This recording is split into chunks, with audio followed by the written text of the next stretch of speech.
Sudah belum? Oke, ya baik. Ya, jadi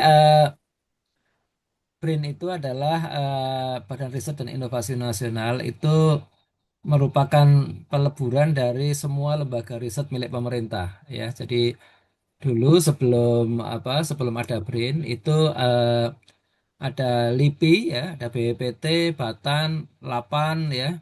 Kemudian ada lembaga-lembaga Litbang ya, Litbang Kementerian dan Lembaga, ada Litbang Kesehatan, Litbang Pertanian, Litbang BMKG ya. Termasuk di kantor saya dulu namanya Badan Koordinasi Survei dan Pemetaan Nasional Tembakau Sultanat. Dan tahun 2011 tuh berganti nama menjadi Badan Informasi Geospasial.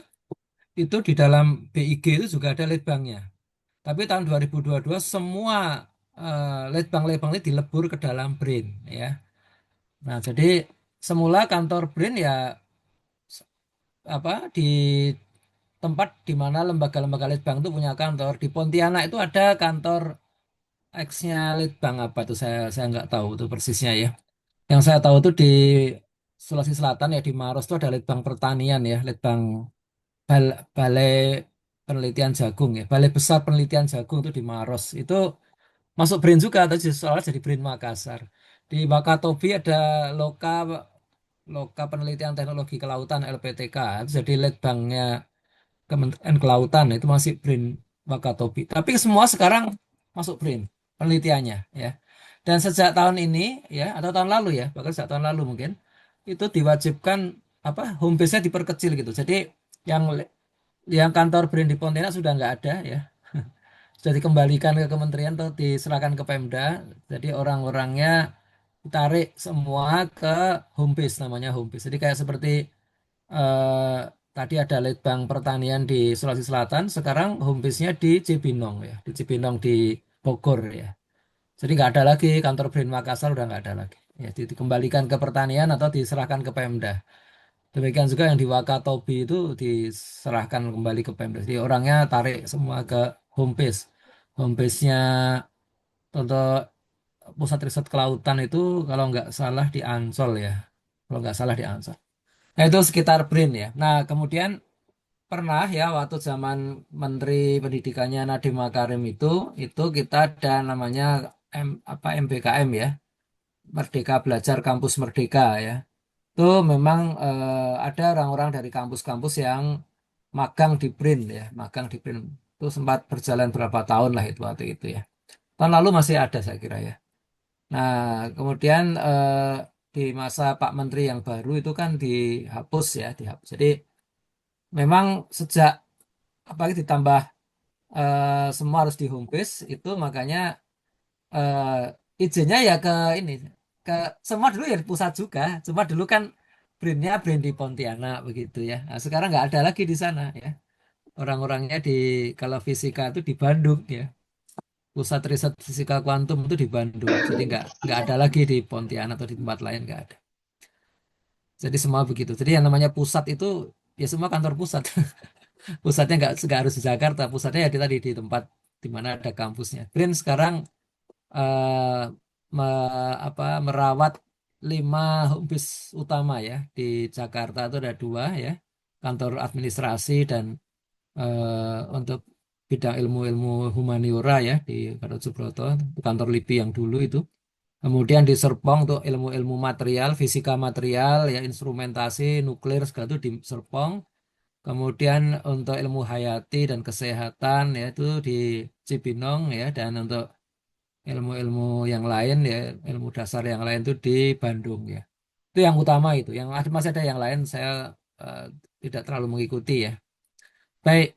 Jadi kalau orang eh, magang di BRIN ya ya mungkin masih bisa, tapi sepertinya sedang ada moratorium ya karena masih diatur ulang terkait dengan tanggung jawab segala macam. Karena pernah juga ada yang pakai alat gitu, lalu alatnya rusak ya, jatuh apa pecah gitu sehingga menimbulkan kebingungan itu siapa yang tanggung jawab apa seperti ini ya seperti itu jadi eh, terus gas tapi kalau penelitiannya tidak membutuhkan lab yang sensitif seperti itu saya kira nggak ada masalah ya bisa jalan terus ya apalagi kalau bisa online gitu kan nggak ada masalah ya saya kira tetap akan diizinkan jadi kalau apa ada dari Untan, ada mahasiswa mau penelitian apa dan kita bisa kerjakan secara online ya. Saya terbuka aja ya. Tentunya bidang yang saya punya kompetensi di situ ya. Kalau saya nggak punya kompetensi ya, ya mohon maaf ya. Jadi kalau kompetensi saya itu sebenarnya saya itu bidang riset saya yang sebenarnya itu adalah sistem informasi spasial dan geoinformatika multidisiplin ya. Kalau bicara sistem informasi spasial, maka ada kata sistem, ada kata informasi, ada kata spasial. Jadi semua yang terkait spasial, keruangan, terkait informasi, dan ada sistemnya di situ. Itu saya eh, ya sudah sudah lumayan banyak kenal lah dunia itu ya. Tapi kalau yang fisika-fisika lain yang saya nggak tahu, saya tertarik pada fisika. Saya dulu ketika lulus SMA itu sempat masuk fisika ITB saya. Cuma saya tinggal karena dapat beasiswa ke Austria, belajar geomatika, geodesi geomatika, sehingga saya nggak jadi tidak berhasil jadi fisikawan ya.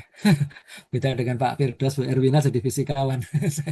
Saya nggak berhasil jadi fisikawan. Tapi saya senang fisika sampai sekarang ya. Saya terutama fisika yang simpel-simpel lah, fisika untuk SMA atau apa fisika dasar untuk universitas itu saya masih suka. Tapi kalau sudah fisika kuantum yang canggih-canggih ya saya nyerah lah, itu ilmu ningrat ya. Ilmu bikin pening tapi melarat katanya. Ilmu ningrat. Baik, itu tentang brain ya. Kemudian soal AI ya. Jadi AI ini disebut dengan tonggak sejarah ya, revolusi industri keempat ya. Jadi kalau revolusi industri pertama itu penemuan mesin-mesin pakai bahan bakar ya. Jadi kalau sebelumnya itu ada mesin tapi sederhana ya. Zaman Yunani juga sudah ada mesin tapi sederhana. Nah, abad 18 tuh James Watt menemukan mesin uap ya. Tahun 1700-an sekian lah. 1980 atau berapa gitu. Dan itu membuat pekerjaan-pekerjaan jadi sangat sangat mudah ya, sangat mudah, sangat cepat. Bahkan termasuk dampaknya ke lingkungan. Kalau sebelumnya orang menebang pohon itu paling satu orang atau sekelompok orang itu sehari paling dua atau tiga pohon besar ya.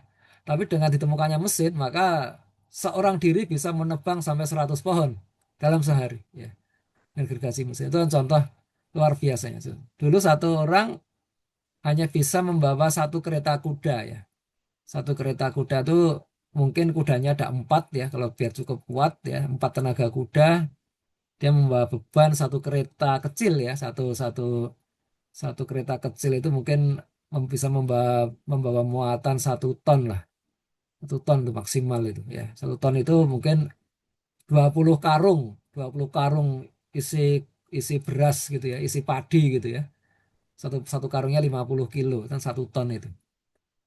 Nah, sekarang orang dengan bawa truk ya, truk Fuso yang besar itu ya, rodanya 22 ya, itu 350 tenaga kuda ya. Dia bisa membawa 40 ton semen atau 40 ton beras ya. Jadi sangat besar bedanya antara tenaga. Itu baru revolusi industri pertama. Kemudian revolusi industri kedua itu akhir abad 19 ya. Thomas Alva Edison menemukan berbagai peralatan listrik dari generator ya, lampu listrik ya, kabel transformer atau segala macam. Masuklah kita ke era listrik ya. Jadi bayangkan kalau nggak ada listrik kita mau mengeringkan rambut ya pakai pengering rambut, tapi pengeringnya rambut harus di start dulu pakai minyak gitu kan, kan nggak praktis banget ya. Itu kan kita pakai kalkulator, kalkulatornya ada general apa, ada mesinnya. Nah, sekarang kan pakai listrik semuanya praktis. Kemudian revolusi industri ketiga itu tahun 70-an ya, ditemukannya komputer ya. Jadi komputer itu penggunaan listrik ya, sebenarnya komputer sudah ada tahun 45 sudah ada, tapi kan belum cukup praktis ya. Belum bisa dibeli oleh rumah tangga. Nah, tahun 70-an itu sudah mulai bisa dibeli rumah tangga. Dan itu makin memuncak tahun 2000-an ke sini itu sangat sangat murah ya. Laptop sangat murah. Saya ingat tahun 90 saya membeli personal komputer saya yang pertama kali ya. Itu harganya 4.000 dolar ya. Saya kira 4.000 dolar. Jadi hampir hampir 65 juta ya. Atau 70 juta bahkan. Ya, 70 juta. Itu hard disknya itu cuma 250 mega. Mega loh ya. Itu sekarang satu flash disk saja ya. HP saya itu sudah gede banget itu ya, 250 giga tuh handphone saya ya kapasitasnya. Kemudian dulu RAM-nya itu cuma 2 mega ya. Wah, kecil sekali. Jadi kalau tapi itu saya pakai sampai saya selesai doktor saya ya. Jadi bayangkan itu saya kalau proses itu saya tinggal ke pasar dulu belanja, pulang, mandi, masak ya, itu belum selesai prosesnya. Sekarang dengan eh, laptop sekarang 10 juta udah bagus banget ya. Dulu saya beli personal komputer dengan kemampuan jauh di bawahnya itu 65 juta. Nah, itu kemajuannya sangat pesat tahun 2000 ke sini sehingga terjangkau oleh banyak. Saya kira sekarang hampir semua mahasiswa punya laptop ya. Ya meskipun kelasnya beda-beda ya. Ada yang Mac ya. Itu kalau sudah yang produk buatan Apple lah, kelihatan kelasnya lah ini. Yang masih anu ya mereknya paling apa Advan atau Axio itu. Tapi oke lah ya selama tidak dipakai untuk menghitung yang berat-berat untuk ngetik-ngetik PowerPoint ya. Oke aja. Atau ChatGPT itu kan prosesnya di belakang sana di cloud ya. Itu eh, kuat juga prosesor di belakang sana luar biasa pakai GPU ya, bukan CPU tapi GPU.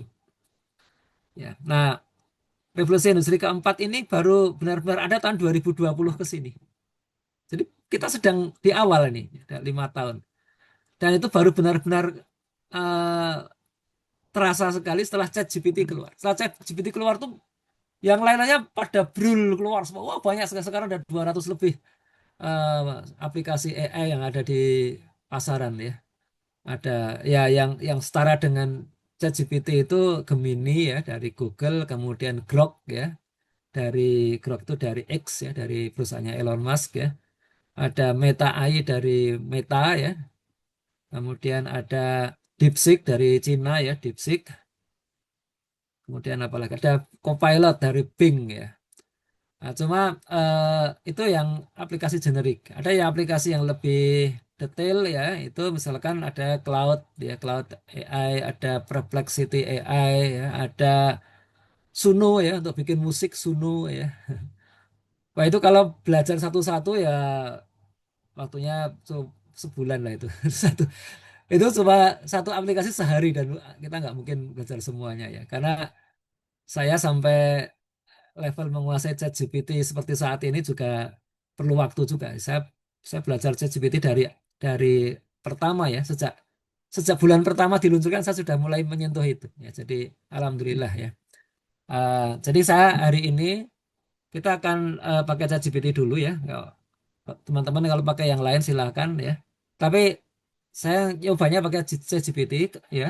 Saya harapkan teman-teman sekarang juga pakai ChatGPT dulu biar nggak terlalu pusing. Saya sudah bandingin beberapa aplikasi ini, memang semua ada plus minusnya ya. Ada beberapa hal itu yang lebih cepat pakai Gemini atau pakai Grok ya, DeepSeek begitu ya. Tapi secara umum saya melihat ChatGPT itu paling dapat nilai paling tinggi lah dari berbagai dimensi yang ada itu paling tinggi ChatGPT. Gemini itu suka kepanjangan jawabannya ya, jadi malah nggak efisien dia. eh Grok itu juga ada masalah juga ya. Nah, kalau bikin gambar ya saya beda-beda juga ya. Gambar itu kalau pakai ChatGPT untuk prompt yang sama itu kadang-kadang lebih bagus. Tapi kadang-kadang lebih bagus pakai Copilot ya. Nggak sama. Jadi kalau ini masing-masing AI itu nggak sama. Baik, saya akan mulai ya. Ini sudah waktunya tinggal sedikit. Saya akan share screen ya. Nah, nanti saya harapkan teman-teman pakai dua device, satu untuk mengikuti Zoom ini, satu untuk mencoba promnya nanti ya. Baik, sebentar nih saya share screen dulu.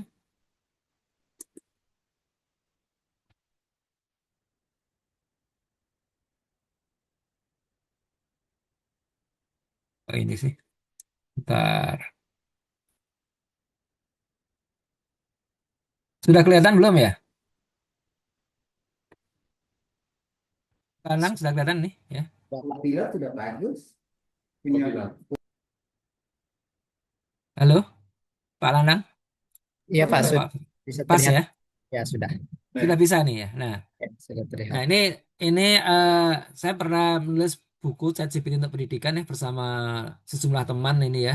Kita menulis ada yang dari fisika, dari elektro, dari politik, politik juga masuk dari sastra, dari pertanian ya macam-macam. Jadi kita coba bahas ya 2 tahun yang lalu ini apa PDF-nya kita ini aja lah kita sebarkan aja karena ya sempat dijual tapi eh, zaman sekarang kayaknya penerbitnya juga kurang responsif ya kalau cetak gitu dan digitalnya aja boleh kita bebaskan aja.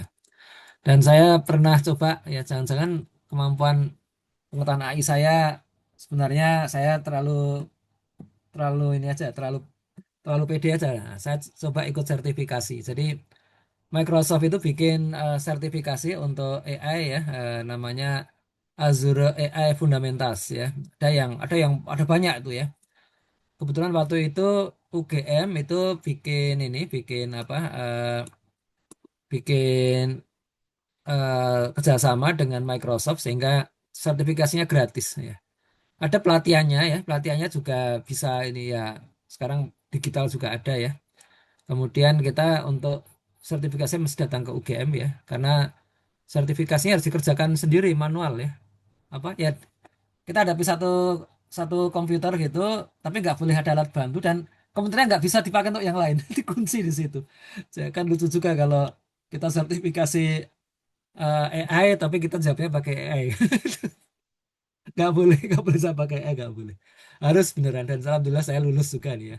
Jadi eh, apa yang saya sampaikan insya Allah benar ya sudah disertifikasi oleh Microsoft. Ya, ChatGPT itu masuk di bawah Azure. Jadi ada banyak tuh yang lain nih, Pak Azure AI Fundamentals itu ya. Jadi begitu.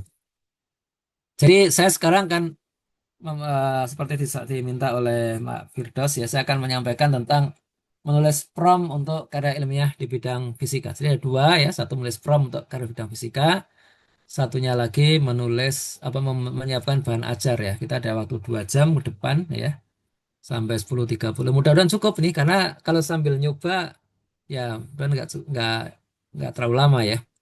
Jadi tujuan dari pelatihan ini teman-teman diharapkan memahami apa yang dimaksud dengan prompt ya dalam penggunaan model AI. Jadi, semua sama ChatGPT, Gemini, Grok dan sebagainya itu yang penting promptnya. Ya, jadi ini kan AI ini dibuat supaya ngerti bahasa manusia ya.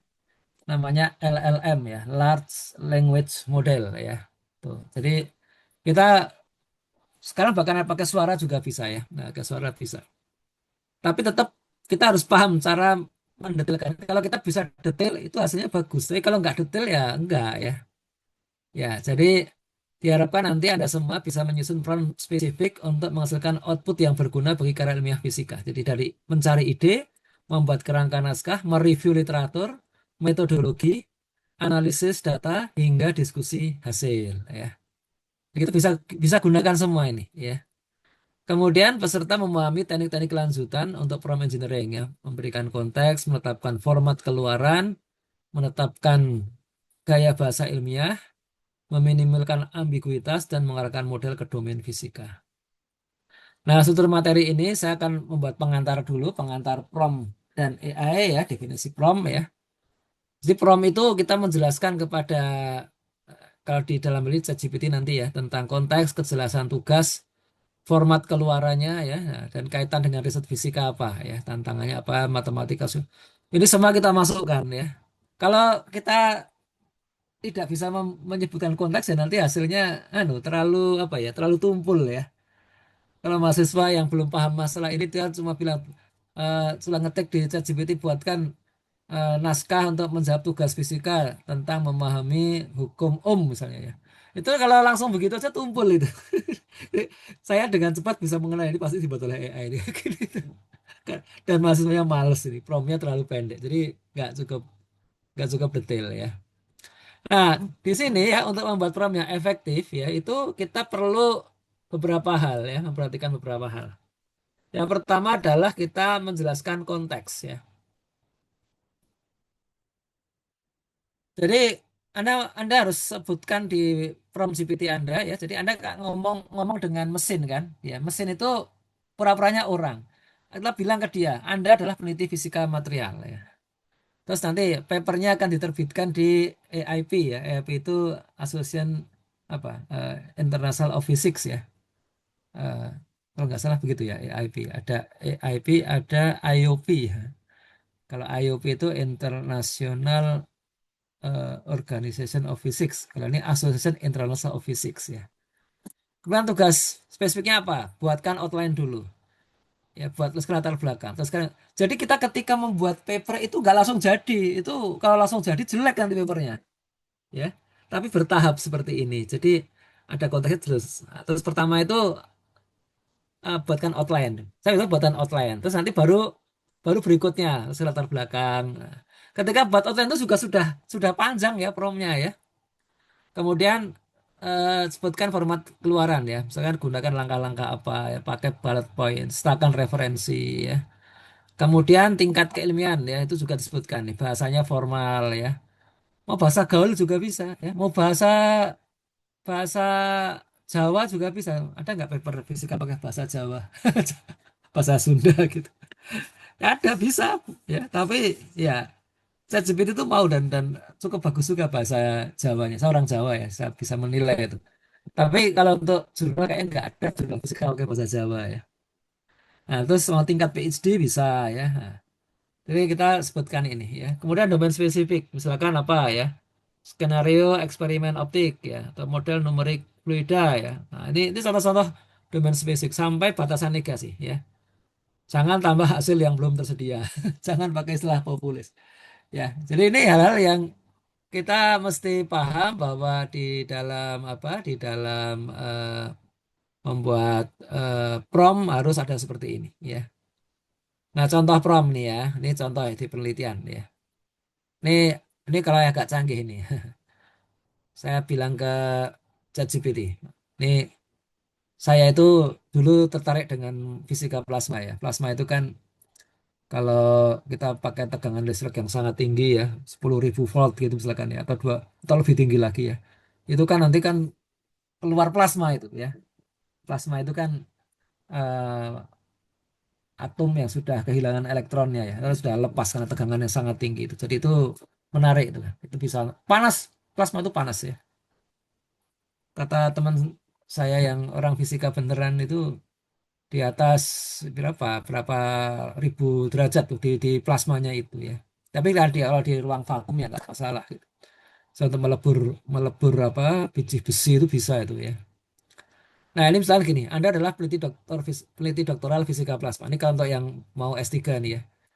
Nah, tuliskan 10 ide penelitian original yang belum banyak dijelajahi terkait turbulensi magnetohidrodinamika di ruang angkasa. Dengan masing-masing ide mencantumkan masalah penelitian, hipotesis, metode yang diusulkan, numerik dan eksperimen, potensi kontribusi terhadap ilmu fisika, dan gunakan gaya bahasa formal untuk publikasi jurnal internasional. Ini lengkap ini.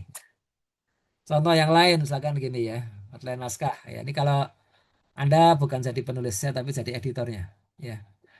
Kita ngomong ke ChatGPT, Anda adalah editor jurnal fisika teoritis. Buat outline lengkap untuk naskah penelitian tentang efek nonlinear pada gelombang gravitasi di medium anisotropik. Ya, canggih banget. Saya nggak terbayang juga gelombang gravitasi. Ya, tapi hampir sama tadi ya. Kemudian contoh ketiga nih. Ya. Sebagai peneliti fisika eksperimen optik, tuliskan bagian metodologi untuk eksperimen interferometri pada gelombang mikro ya. Ini ya. Kemudian bisa formatnya pakai latex ya, langsung ditulis di latex tak bersama. Saya nggak pernah pakai latex, saya bingung juga. Tapi ini ada jurnal jurnal fisika itu yang maunya kita submit papernya pakai latex. Kalau pakai Word langsung di reject ya.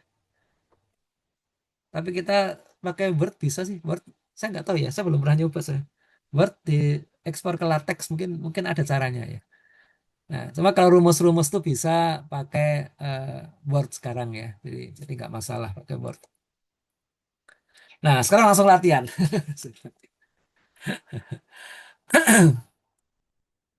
Latihannya ini sebagai contoh aja ya. Ya, Anda kalau pakai ChatGPT yang free ya, itu ya karena kalau ChatGPT free itu semua kemampuannya sama, hanya kita bisa meminta minta jawaban itu terbatas ya. Kalau yang masih fresh gitu ya, buka baru pertama itu bisa pakai yang model ChatGPT 5 itu yang paling pintar ya, paling pandai dia. Itu setara dengan dokter kemampuannya, pandainya. Tapi kalau sudah dipakai beberapa kali itu dia nanti habis. Jadi kuota kita karena ya gratisan itu habis. Nanti turun ke model yang lebih lebih yang dulu ChatGPT 4 atau bahkan ChatGPT 3 ya. Setelah itu juga nanti kalau kita keseringan nanti ada saat di mana dia eh, berhenti menjawab ya. Silakan masukin prompt lagi setelah bisa 6 jam, bisa 12 jam, bisa 24 jam ya. Jadi karena yang didulukan di prosesornya sana itu yang bayar ya. Saya bayar saya. Saya kebetulan karena tugas saya banyak sekali yang hanya bisa pakai yang berbayar ya untuk apa? Untuk analisis ya segala macam itu ya. Ya nanti kita bisa coba ya. Ini eh, saya sebelum dilanjutkan, sebelum coba saya kasih tips yang ini ya. Nah ini hindari prompt yang terlalu umum ya.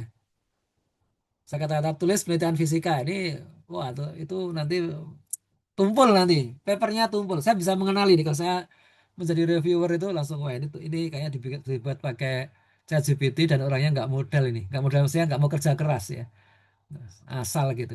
Biasanya kalau seperti itu datanya datanya fabricated ya, bukan data sebenarnya, datanya manipulatif ya, ngarang datanya itu bahaya itu.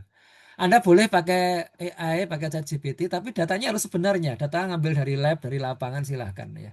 Nanti ChatGPT bisa bantuin bikin analisisnya ya. Itu nanti luar biasa cepat itu ya. Ya, jangan jangan terlalu ini. Kemudian selalu beri konteks domain fisika agar model tidak terlalu populis ya. Jadi domainnya tadi ya mau apa, fisika optik, fisika material, fisika mekanik, ya, segala macam itu harus detail gitu ya. Kemudian periksa output model dengan kaidah fisika. Jadi yang bisa menilai secara fakta ini benar apa enggak ya Anda sendiri sebagai fisikawan ya. Saya eh, saya mungkin nggak dilirik oleh orang-orang untuk review jurnal fisika ya karena saya bukan fisikawan. Jadi biasanya kan begini ya. Yang dilirik sebagai reviewer di satu jurnal itu adalah orang yang pernah publish di jurnal itu. Nah, gitu loh ya. Kalau saya di International Journal of Remote Sensing ya mungkin dilirik karena saya pernah publish di sana ya. Jadi kadang ada paper dikirim ke saya untuk saya nilai. Ini sudah berbobot nggak, ada secara faktual bener nggak isinya, ada novelty-nya nggak, gitu kan ya. Kalau jurnal fisika, karena saya tidak ngikutin ini ya, nggak sering ngikutin ya, mungkin saya nggak tahu ini bener apa enggak, apalagi tahu novelty-nya ada apa enggak gitu. Dua itu yang paling penting gitu kan. Jadi eh, yang menilai itu mas manusia, yang menilai hasilnya itu ya. Nah, kemudian promnya itu iterasi ya, jalankan lihat hasil, di refine gitu. Jadi tidak bisa langsung jadi ya. Kemudian kita bisa menyimpan prompt terbaik sebagai template proyek. Jadi nanti disimpan ya promnya. Jangan dibiarkan tetap di ChatGPT. Di- Ya, jadi nyimpan terus tapi nggak tahu kalau suatu ketika mungkin kedesak ya. Suatu ketika mungkin memorinya full ya, memori untuk kita. Itu nggak kecampur sama orang lain ya. Itu disimpan biar nanti kalau bisa juga dicoba di AI yang lain ya. Saya coba di ChatGPT ya, kemudian saya coba di Grok atau di Gemini gitu. Ya hasilnya beda. Ya, tapi bedanya itu tidak tidak substansial ya. Kalau rumus harusnya sama kalau rumus ya. Tapi kalau uraian narasi itu beda ya. Kemudian catat bahwa model gratis punya batasan performa ya dibanding versi yang berbayar. Kalau yang berbayar itu yang paling murah sekarang sekitar 330.000 ya. Kalau nggak 320.000 sekarang saya bayar tiap bulan itu ya. Ya eh, tergantung sih kalau mahasiswa mungkin itu mahal ya. Tapi kalau kita pakai itu untuk mengolah data dan itu terbayarkan dengan penghematan waktu kita ya. Apalagi itu proyek yang memang dari sononya dibayar gitu ya, ya nggak masalah kan kita keluar uang 300.000 tapi sebulan. Bayangkan kalau saya gaji orang ya mau nggak orang dibayar 300.000 sebulan untuk analisis? Nggak ada yang mau lah ya. Data ribuan gitu ya sampai data ribuan baris ya, tabel besar sekali itu. Itu kalau saya olah pakai ChatGPT cuma berapa menit aja selesai kan. Kalau nyuruh orang pakai Excel gitu bisa berhari-hari itu ya. Jadi saya nggak masalah lah bayar 300.000 itu seperti itu ya. Baik ya, jadi sekarang saya switch dulu. Ini Anda kerjakan. Saya akan share di ChatGPT saya ya. Sebentar. Eh, Sebelumnya ada yang ingin ditanyakan nggak? Barangkali ada yang ingin ditanyakan, teman-teman. Oke, kawan-kawan mungkin kalau ada ditanyakan dipersilakan.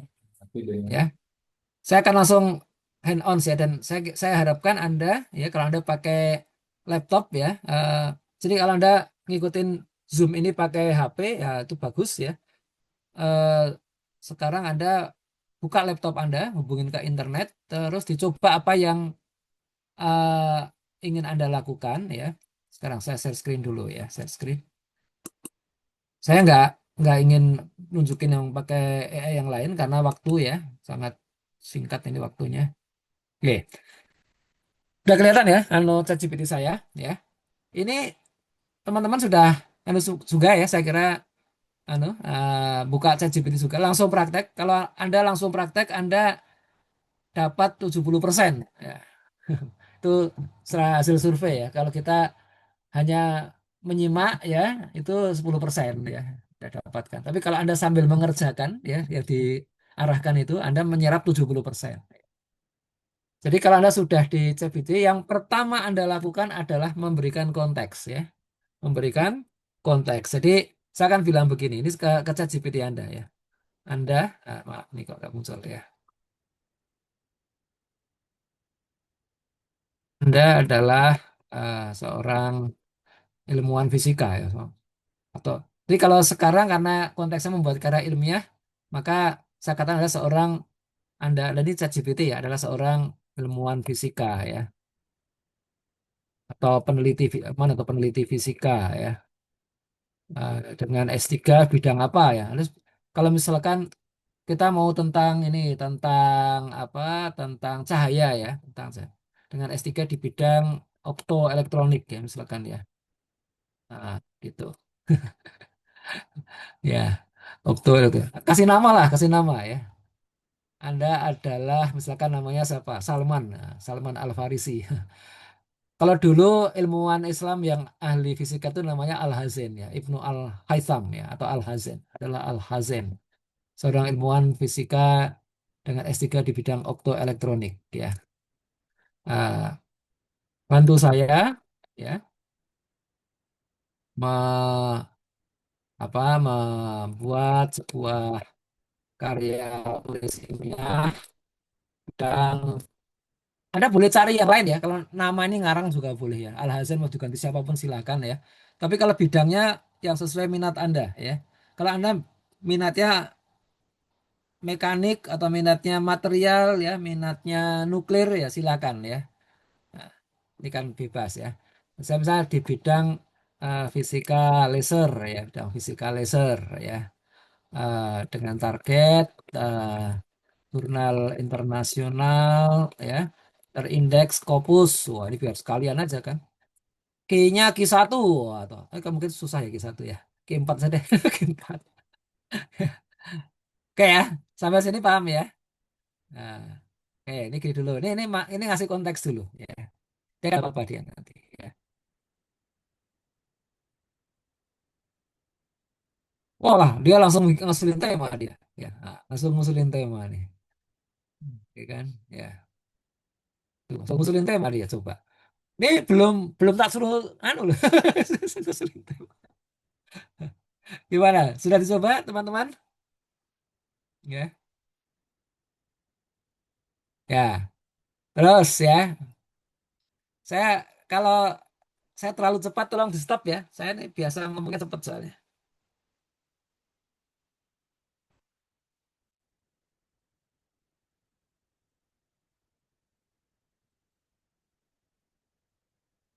Jadi kita kan lihat ini konteksnya dulu. Ini sekarang saya mau ini ada tiga. Jadi dia langsung ngusulin tiga alternatif tema potensial kan. laser speckle contrast analysis ya. Wah, ini kok kayaknya berat nih, bagi saya berat nih. Saya dulu waktu kuliah, saya kuliah geodesi, geomatika itu ada mata kuliah fisika optik ya. Kalau fisika nuklir nggak ada ya itu.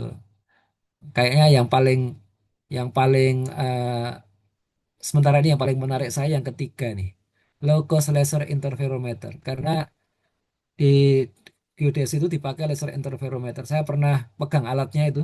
Alatnya itu mahal sekali ya. Harganya itu kira-kira 2 miliar ya. Alatnya itu laser interferometer ya. Boleh nggak ya sekarang ya 2 miliar ya? Ya mungkin sekitar itulah 2 miliar rupiah ya. Jadi kalau ada yang low cost, nah sekarang kita coba ini ya masuk ke sini ya. Ya,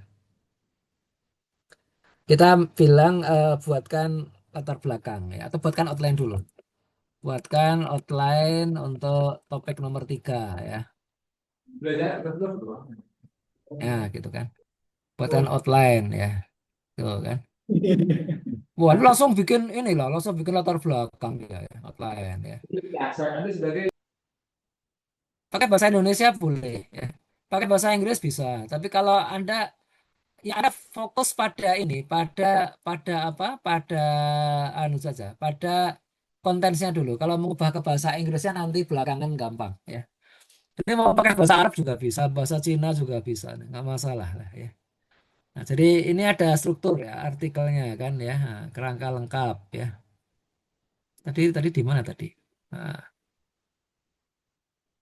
wah ini harus pakai laser, pakai CCD kamera, pakai optik. Ini arti yang dibutuhkan ya. Perkiraan harganya, wah mahal juga ya. Jadi kalau seperti ini, waduh kok mahal ya. Terus gimana dong? Nah ini konteksnya dirubah aja, jangan jangan dilanjutkan dulu. Ini konteksnya kita ini sudah bikin ini loh, wah, ini sudah sampai rumus-rumusnya gini kan. Nah, tapi ini kan harus dikerjakan kan. Ini nggak bisa, Anda nggak bisa bikin paper tanpa data yang sesungguhnya kan. Ngarang nanti halu nanti nggak boleh ya. Nah ini bisa kita ubah ini ya. Kalau misalnya kita mau ubah nih, ini biar anu listnya jangan yang mahal-mahal lah ya. Nah, ini nih kita ubah ini. Aduh, sebentar. Prof, Hilang ya? izin, Ya, izin, Prof. silakan. Iya. Nah. Ah, boleh enggak contohnya sesuai dengan bidang Prof? Kemudian nanti berikan berikan review kira-kira judulnya ini sebenarnya judul yang cocok enggak dengan Q4 misalnya Prof coba gitu Prof. Oke, oke, ya. Jadi Saya dapat takutnya kalau di, ya, ya betul. dapat Ya mudah-mudahan Anda review bisa dari ya, saya paham maksud Anda ya. Ganti Al-Biruni iya. deh ini ya. Seorang penelitian kebumian ya, geografi ya, geodesi ya. Dengan S3 di bidang geometri. Cuma gini, kalau bidang saya mungkin Anda nggak banyak ngerti juga. Oke ya.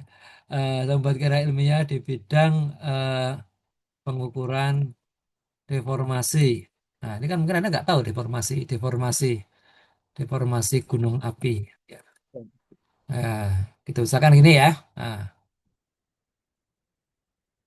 ini kalau saya saya pernah membantu teman itu begini ke satu nggak apa-apa nih saya.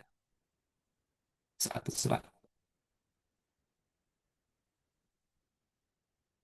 Ya, Integrated Geodetic and INSAR Time Series Analysis for Monitoring Volcano Deformation Dynamics in Indonesia, a multi-kementerian. Oke nih, ini menarik nih. Artinya saya tahu banyak di dunia ini ya, tapi judul ini menarik. Judul ini kan. Ada Synergistic GNS INSAR Modeling ya. GNS itu keluarganya GPS. Jadi GPS itu alat buatan untuk navigasi global buatan Amerika ya. Kalau buatan Rusia itu namanya GLONASS. Buatan Eropa, Uni Eropa namanya Galileo. Buatan Cina namanya Kompas ya atau Beidou ya.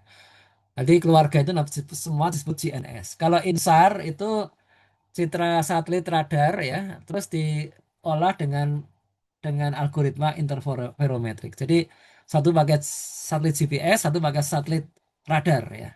Nah, dimodelkan untuk deformasi gunung api. Nah, ini menarik ini ya. Nah, ini kan kelihatan ya. Gunung api merupakan sistem dinamis dengan deformasi yang terjadi proses magmatik ya. Nih, oke. Indonesia dengan 120 gunung api aktif adalah ini latar belakangnya oke ya, ini standar lah. Artinya saya pernah juga nulis proposal riset dengan cara seperti ini ya. Dulu belum pakai ChatGPT, belum ada dulu. Saya terakhir kali bikin proposal tahun berapa ya? Sudah lama juga. Saya itu males. Malesnya kenapa? Malesnya anu apa ya ada faktor pendorong, faktor penarik ya. Sisi lain kalau saya bersaing sama anak-anak muda gitu, saya menang tuh nggak ada ini ya, nggak ada bangganya juga. Ya. Jadi saya udahlah biar anak muda aja yang ikutan ya mereka, dan mereka memang memerlukan ya. Saya nggak memerlukan ini lagi, saya sudah profesor, nggak perlu lagi kredit point bikin proposal, bikin ya. Jadi yang saya bilang ke anak muda ini, kamu saya bikin proposal biar namanya nama kamu, saya bantu di belakang aja. Jadi saya sudah lama nggak bikin proposal sendiri. Dulu saya bikin proposal, wah ini kalau sudah ada ChatGPT enak sekali. Ini kan latar belakangnya seperti ini sudah poin-poinnya, tinggal dinarasikan nanti ya. Dan permasalahan, sebagai saya studi hanya memakai satu teknik, ini satu saja. Terus ini ada temporal diagram. Ini bagus nih, tapi bagus. Kurang ada model geometri yang menyatukan dimensi vertikal dan ini bagus nih ya. Tujuan penelitian ya. Nah, terus mengintegrasikan. Ini observasinya harus ada ya. Jadi observasinya di lapangan tidak bisa pakai AI ya. Itu harus harus pakai alat beneran ke lapangan ya. Alatnya boleh boleh pinjam ya. Alatnya boleh pinjam. Kalau di Brain ya ya bisa pinjamnya punya Brain bisa ya. Kemudian menerapkan dalam otomatis ada Mogi, Okada. Ini yang saya nggak tahu ini. Ini model matematis baru nih. Saya belum pernah nyoba semua. Kalau finite element pernah ya, tapi Mogi Okada ini baru nih. Saya nggak tahu nih ya. Kemudian mengembangkan algoritma koreksi atmosfer adaptif dengan AI. Ya, ini juga bagus nih, baru nih. Dengan jadi kalau spasio-temporal, tolong nih yang berisik ini di mute coba. Tolong di mute. Ya, aduh. Siapa ya? Mbak Ica, tolong di mute. Hostnya siapa nih hostnya? Oke, ya. Jadi host tolong bantuin kalau ada noise gitu segera di mute ya. Saya bukan host, soalnya nggak bisa. Ya, jadi ini ya spatiotemporal kriging ini baru nih ya. Krigingnya sudah lama, saya sudah kenal cukup lama lah, sudah 20 tahun lebih lah ada kriging ini. Tapi spatiotemporal dan pakai AI itu baru ya.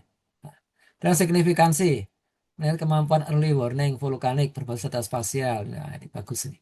Dasar teori ya, dasar teori ini kan. Proses deformasi vulkanik, bla bla bla ya. Nah, ini pakai Mogi Points. Nah, ini mesti, jadi kita sudah punya punya clue. Ini bahas Mogi, nanti kita nyari literatur. Bisa dikembangkan satu-satu ya. Demikian juga Okada ya, orang Jepang semua nih. Kemudian ada hubungan antara pergeseran loss distance dengan geometri satelit ya. Dan seterusnya. Terus lokasi ya, ini dia usulkan lokasi contoh nih, Gunung Merapi, Jawa Tengah, atau Gunung Semeru, Jawa Timur ya. Kalau di Pontianak nggak ada nggak ada gunung berapi, jangan. Ada jangan kusurin kayak gini. Nanti mesti pergi ke Jawa ya. Jenis data, ya ini kalau data citra satelitnya bisa pakai Sentinel, ini datanya free nih, datanya gratis ya. GNSS pakai stasiun permanennya BIG itu bisa gratis. Kalau untuk riset gitu gratis itu ya. Resolusinya satu hertz seperti satu data per detik ya. Satu data per detik. Demnas itu gratis ya. Jadi gratis semua nih, saya kira gratis bisa kita pakai semua. Metodologi, ya ini ada pra pengolahan ya, analisis, ini semua bisa dibantu pakai ChatGPT semua nih. Nah, saya kita tahu datanya data dimasukkan ke sini, kita bilang aja tolong dilakukan ke registrasi. Jadi tentunya parameternya sudah tahu, kita parameternya apa gitu ya. Data-data itu kita tahu parameternya ya, titik kontrolnya apa gitu, modelnya apa, nanti bisa dia bantu ngolahnya. Ya, ini sudah lumayan. Ini outline ya, ini outline ya. Nah, untuk daftar pustaka harus hati-hati ya. Kadang-kadang dia halu dia. Karena dicari nggak ada nih. Ini kelemahannya ChatGPT di daftar kalau nyari referensi. Jadi orangnya ada ya, tapi tidak bikin tulisan seperti ini ya. Jadi kita mesti cek satu-satu ya. Ceknya gimana? Saya ngeceknya ini di mark begini ya, terus pergi ke apa? Ke Scholar ya, Google Scholar. Ini saya pindah ke Google Search kelihatan ini. Kelihatan nggak? Kelihatan, Pak. Oke, langsung ya. Ini saya kayak gini ya. Nah, ini nggak ketemu dia. Nggak ketemu. Jadi ini boleh jadi ada ya, tapi nomor apa? Ini kan volumenya nih kan, volume 312 itu nggak di situ, volumenya salah ya. Kalau Samsonovnya mungkin benar ya. Coba nih saya cari Samsonovnya ya, Samsonov S. Itu. Jadi sering di ChatGPT kelemahannya itu ya. Ya. Atau judulnya nggak persis sama ya. Coba kalau nggak pakai ini sih bebas saja judulnya. Nah, nah ini ada yang mirip-mirip ya. Ada yang mirip-mirip. Ada yang mirip-mirip seperti ini kan ya. Mungkin bukan Samsung. Nanti bisa judulnya yang mirip, bisa penulisnya yang mirip. Tapi ini kayak judulnya yang mirip ini. Jadi untuk penulis hati-hati ya, jangan jangan percaya apa adanya. Kadang-kadang dia halu. Coba kita lihat yang kedua ya. Ini di Becker ini benar nggak ini? Nah, ini halu dia ya. Kalau yang lebih lebih suka lebih tepat itu Perplexity. Cuma Perplexity versi free-nya cuma sebentar banget, beberapa kali belum udah habis dia. Nanti suka halu juga dia, nggak ada nih. Ya, jadi kalau Perplexity harus berbayar semuanya langsung ya. Nah, ini kalau nggak pakai itu ya dapat ya lebih banyak. Atau kalau kalau yang lebih eh, bisa ini pengarangnya aja atau judulnya saja. Tapi kan judulnya lebih akurat ya gini. Judulnya kalau mau full dibuat begini ya. Nah, ini kan nggak ada yang judulnya seperti ini, nggak ketemu ya. Tapi kalau seperti ini aja ya, bisa di correction. Nah, ini ada ya, diketemu kan. Tapi yang ngarang bukan Baker tadi, yang ngarang orang lain. Ya, jadi oke ya. Jadi seperti ini. Nah, dia kita bisa nyuruh plus draft lengkap, tapi ya tadi yang data tuh jangan jangan ini. Datanya masih kosong datanya ya.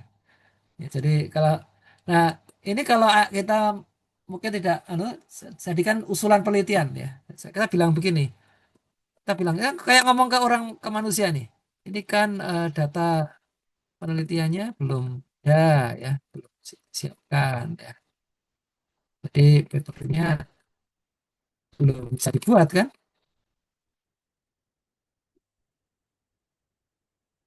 Kita nanya begini, bagian mana yang belum bisa dibuat lengkap? Kita nanya ke dia ya. Dia kan ahli fisika dia. Banyak bagian disiapkan dulu konseptual ya. Oke ya, ini bagian pendahuluan bisa tulis lengkap. Dasar teori dapat tulis lengkap ya. Kerangka itu bisa tulis lengkap ya. Potensi integrasi ke AI gitu bisa dikembangkan. Kesimpulan sementara ya expected outcome ya. Yang belum bisa apa ini Papika data dan lokasi penelitian ini hanya sebagian hasil besar belum ya. Bagus juga dia nulis seperti itu ya. Terus tahapan data yang perlu dipelajari nah, ini Sentinel ini bla bla bla ya. Atau bahkan versi ini nah, buatkan ya. Jadi buatkan versi proposal ya untuk diajukan ke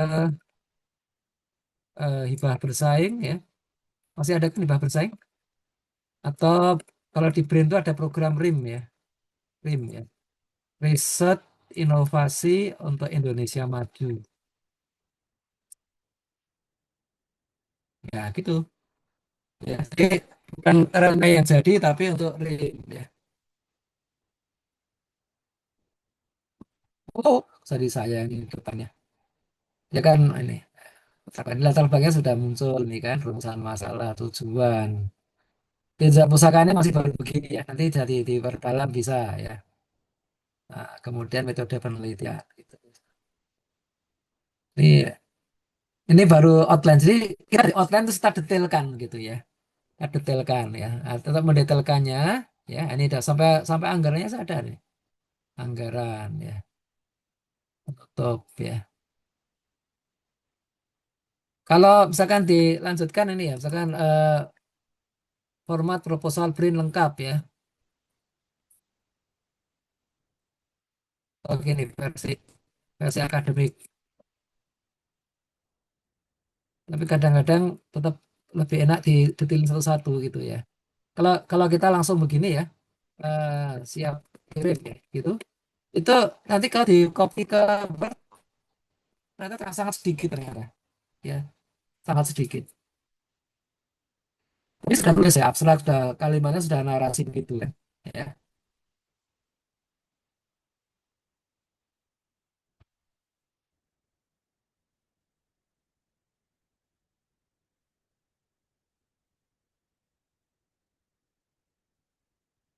Ini etapan penelitian sangat sangat pendek, ya, terlalu pendek nih, ya, terlalu pendek.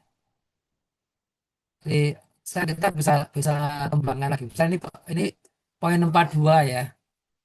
Eh, bab 42, tolong dibuatkan narasi yang lebih panjang, narasi yang lebih eh, detail dan lengkap ya. Jadi nanti dia akan lengkapi itu ya. 42.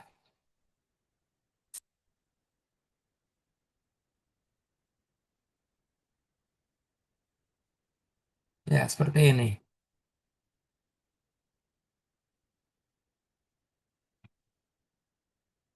Ya.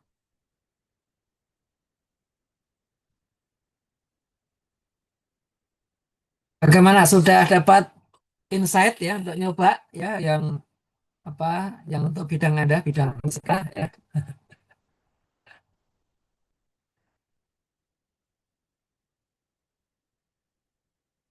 Jadi tadi kan sudah ada outline ya, sudah ada outline sampai ke biaya ya. Tapi ini orangnya belum ditunjukkan nih. Kayaknya orangnya sendirian aja nih. Ya, sampai kita tanya aja. Oh ya, untuk riset ini apa sumber daya manusia ya, atau sumber daya manusianya berapa banyak, berapa sumber daya manusia yang dibutuhkan dan keahliannya apa saja, serta berapa lama mereka dibutuhkan terlibat intensif ya dalam orang hari. So, ya, dia tambahkan ini.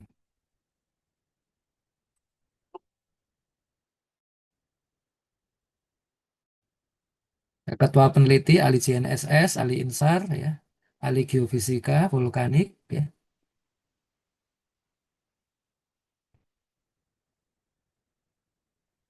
keluar nih. Tapi kalau kita bikin proposal riset harus sampai detail sampai ini ya. Ini mungkin 5 orang cukup ini. Kok diem aja nih. Ini kalau masih ini di otak nggak bisa nih ya. Tapi kalau kalau kita mau stop bisa ini chat aja ya.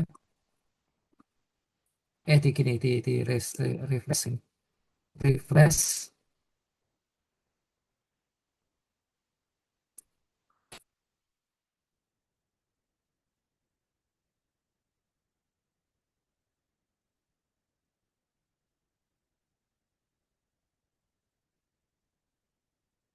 internetnya agak pelan nih. Satu sudah. Oke, sudah jadi nih. Wow, luar biasa. Sudah jadi nih ya. Jadi banyak sekali. Ahli geofisika, ahli pemodelan AI, data science, ahli programmer, asisten peneliti, bahasa S2 teknisi lapangan, oh, banyak sekali ini ya. 10 orang ya. Dan terlibat ini kalau proyeknya 24 bulan ya. Nah, ada yang tapi ini 24, ada yang cuma 12 bulan nanti, ada 20 bulan ya. Distribusinya ini ya. Oke. Gitu ya. Gimana? Ada lagi pertanyaan nggak? So, Prof, boleh nanya, Prof. Ya, silakan. Eh, ini kan apa namanya terkait mencari ide penelitian dan seterusnya itu. Ini kan bisa saja kita apa ya, mungkin ada jeda gitu, mungkin sehari, 2 hari, atau berapa minggu kemudian itu kira-kira bisa masih nggak ChatGPT ini? Jadi Kalau nggak. kalau masih di satu satu chat ya itu bisa. Sudah bertahun-tahun juga bisa ya. Jadi ini kan kalau Anda lihat ya di sebelah kiri ini ada chatnya. Jadi saya kan tadi buka chat baru namanya Karya Tulis Ilmiah Fisika ya. Ini masih satu chat itu bisa. Saya punya chat yang lama-lama ya. Misalkan ya. Saya search ya, saya search. Saya pernah bikin buku judulnya On History ya. Buku ini ya. Saya akan senang sejarah juga. Jadi saya itu masih ada chatnya. Enggak. Oh, sudah. Mana ya? Oh, ini On History ini. Belajar sejarah multimedia. Bisa lari ke sana ya. Nah, ini masih ada percakapan ya. Ini kalau saya tanya-tanyain juga anu apa Masih nyambung, di. nyambung dengan percakapan yang situ. Jadi Hmm. setiap percakapan tuh baru dia, Hmm. gitu loh, gitu. Oke, Prof. Setiap Satu percakapan lagi. baru. Oke, oke. Berarti lihat dari itu ya, apa, arsip arsip lah ya mungkin istilahnya Ya, ya. arsipnya, you said. Nah, Jadi setiap kali Anda mengerjakan sesuatu fokus di situ, jangan bikin percakapan baru ya, diterusin aja ya. Ini kan ada new chat ya. Kalau kita mau ngomongin yang lain, ya saya new chat lagi gitu, ngomongin yang bukan fisika misalkan, bukan bukan topik yang kita bicarakan hari ini. Mungkin nanti ya. soal anu media mungkin perlu chat baru ya. Ini kan soal karya tulis ilmiah ya, gitu ya. Hmm. Jadi ini kan ini isinya sejarah semua ini isinya. saya saya eksplor saudara gitu. Saya masukin jadi bahkan kita bisa minta dia membaca buku ya, baca buku, melihat rekaman buat apa gitu ya, gitu caranya ya. Ya, Jadi kalau asik, Prof. Anda punya punya buku, ini kalau ini konteksnya fisika sekarang kan, dan dia sekarang jadi ahli fisika kan, namanya Al Biruni. Sekarang, dia kan sekarang jadi Al Biruni terakhir kan, tadi jadi Al Hazen ahli optik ya, sekarang kan lagi jadi Al Biruni ya. Di konteksnya seperti itu. Jadi dia jadi asisten orang fisika ya. Dia tahu saya. Jadi kalau saya siapa itu ada settingnya di sini. Ini di bawah ya, kiri bawah itu ada nama pengguna kan ya. Saya memperkenalkannya di situ ya. Saya memperkenalkan diri saya di setting di sini ya. Setting ada personalizations ya. Sini ada personalization. Nah, ini kita bisa meletakkan ya di setting ini bisa meletakkan eh, kita ini siapa ya. Jadi saya memperkenalkan diri saya di sini. Jadi ini di about you ya, ini nickname, saya Fahmi, riset. Saya bilang saya seorang profesor sistem informasi spasial dan geoinformatika multidisiplin. Saya juga banyak belajar tentang sejarah, politik, sains, dan agama Islam. Saya sekarang hidup dan bekerja di Indonesia. 10 tahun belajar di Austria, pernah menjelajahi 43 negara dan seluruh provinsi di Indonesia. Saya mengajar S2 di berbagai kampus, juri lomba karya ilmiah, remaja, dan dai Tisat Majelis Ulama Indonesia. Saya menulis puisi, mengarang cerpen dan novel, dan memiliki hobi fotografi. Ini saya sebutkan semua. Jadi dia dia setiap kali itu anu sudah ter apa ya terkustomisasi. Ini dia berhadapan dengan seorang profesor yang ngerti masalah gimana, tahu masalah itu dihubungkan dengan Islam, dihubungkan dengan geoinformatika begitu ya. Anda setting juga ya. Ayo, Nah, ya, Prof. Boleh sedangkan nanya satu peran lagi, Prof. Oke, apa lagi? Tadi saya tertarik dengan eh, daftar referensi yang itu tidak muncul halu tadi Prof bilang itu ya. Ya, ya betul.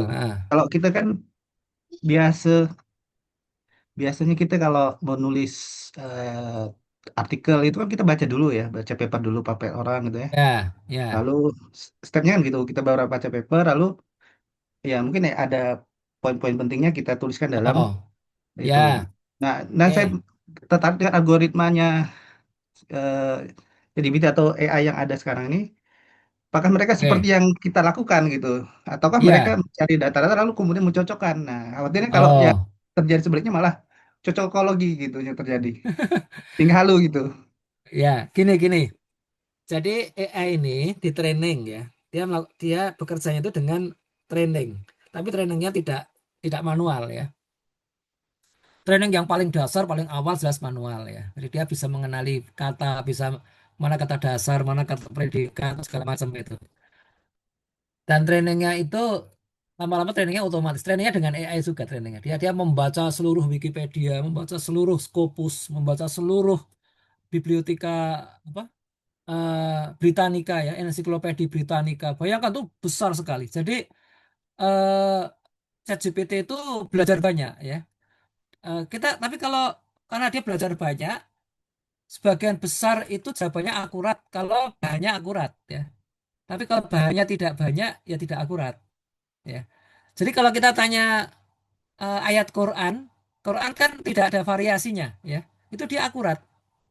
Misalkan gini ya, ini iseng-iseng ya. Eh, saya buka new chat ke saya buka new chat biar gak mengacaukan diskusi kita soal fisika ya. Ya, soal fisika biar tadi ya saya buka new chat ini ya. Misalkan gini, carikan carikan ayat Quran yang terkait dengan besi ya. Nah, terkait dengan besi. Ya. Tuliskan Arab dan terjemahannya serta tafsirnya menurut eh, Imam Jalalain dan Imam Al-Qurtubi. Dah, nah ini ya. Dia nyari dia. Ini eh, coba kita tunggu. Mudah-mudahan akurat nih. Saya kebetulan hafal tempatnya.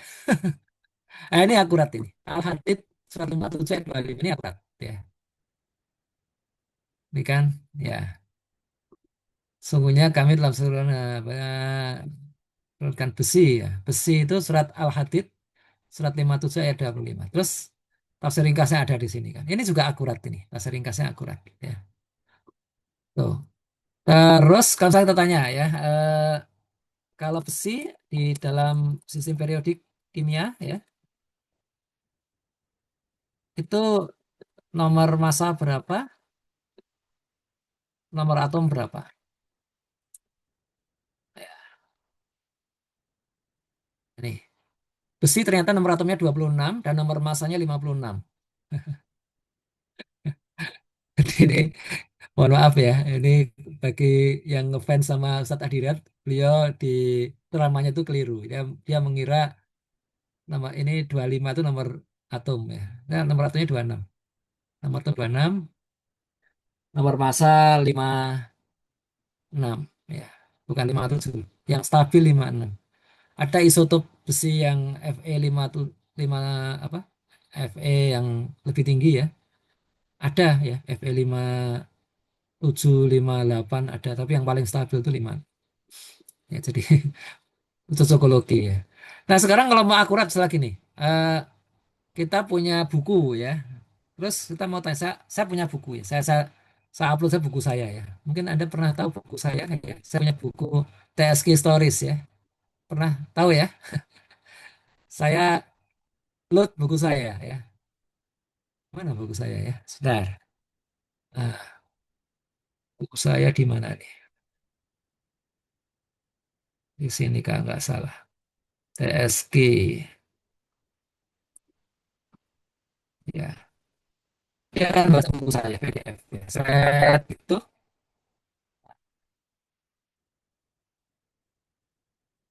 Oh, kok error?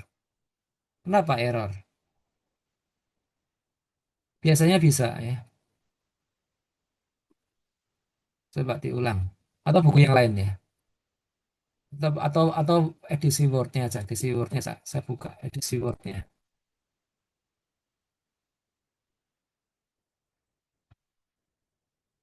Saya sering melakukan ini ya. Buka PDF. Jadi kalau ada paper banyak ya. Beberapa paper itu terus saya mau cari gap-nya gitu. Bisa nyari itu. Ya, jadi ketemu nanti gap-nya. Selesai nih. Oh, oh, ini sudah dibaca ya. Sudah dibaca kan ini Kak? Baca buku ini. Buku ini dan keluarkan daftar isinya. Ya, kan? Ya, ya keluarkan daftar isinya. Ini karena buku saya nulis sendiri, nggak pakai AI nulisnya, ya saya tahu isinya. Nah, ini kan isinya benar nih, daftar isinya benar ya. Kalau misalkan saya, ini ada bab 14 nih, fisikawan Islam mendahului zaman ya. Coba ceritakan isi bab 14. Ya, ya, ya, Ya, benar ini isinya nih, ya kan? Ya, Al-Biruni, ada Ibnu Sina, ada Banu Musa. Ya. Ini dia nggak ngambil dari buku lain ya. Bukunya ada di meja saya nih. Ada di meja saya nih, bukunya nih ya. Cek ya. Benar nggak? Ya, jadi bab 14. Ini mungkin karena dia ChatGPT, di buku saya bab 13 sebenarnya ya. Cuma dia kan tadi pendahuluannya dibaca dia. Atau sekapur sirinya dibaca di bab gitu ya. Jadi di sini ada semua ya. Ibnu Sina ada, Banu Musa ada ya. Ada. Jadi benar ya. Prof, izin Prof, bertanya Prof. Ya, ya. Kalau tulisannya seperti ini, kira-kira plagiarismenya kedetek nggak Prof? Kalau ini bukan Maksudnya plagiarism. kesamaannya dengan Ya, ini kalau sedang ringkas begini, ini bukan plagiarism, kan meringkas. ya Dan maksudnya kalau kalau Anda kerjakan orang apa, teman Anda juga mengerjakan dengan prompt yang sama, maksudnya beda. Paham nggak? oke. Ya. Makanya kalau dosen ngasih tugas ke mahasiswa jangan yang gampang-gampang kayak gini. Tadi lah masa kerjakannya pakai AI semua. Ya. Kalau meringkas paper itu AI ya. Ada paper yang lain saya ya. Nah, saya ada paper yang lain, tapi paper anu ya. Paper ilmu saya ya, sebentar. Bencana sih, paper tentang kebencana ini Q2, ada Scopus Q2. Sebentar. Taruh di mana itu papernya itu? Eh, 2025 paper, mana paper? Satu kadang-kadang tidak terlalu tidak terlalu apa? eh,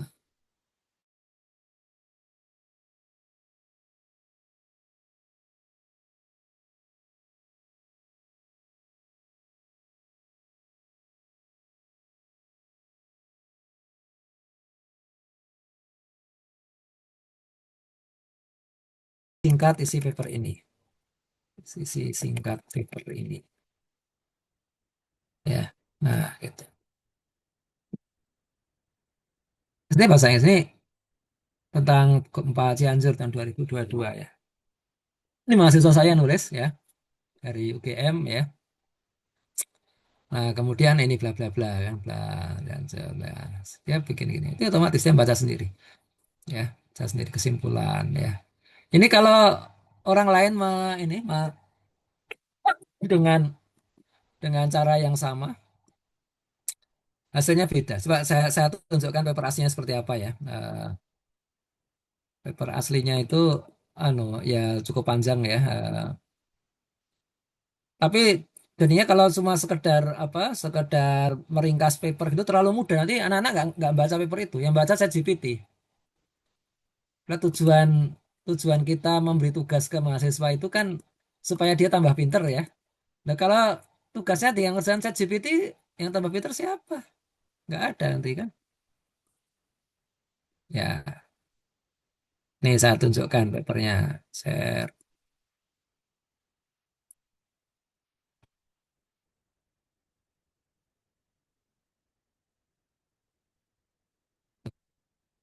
Bentar. Ah,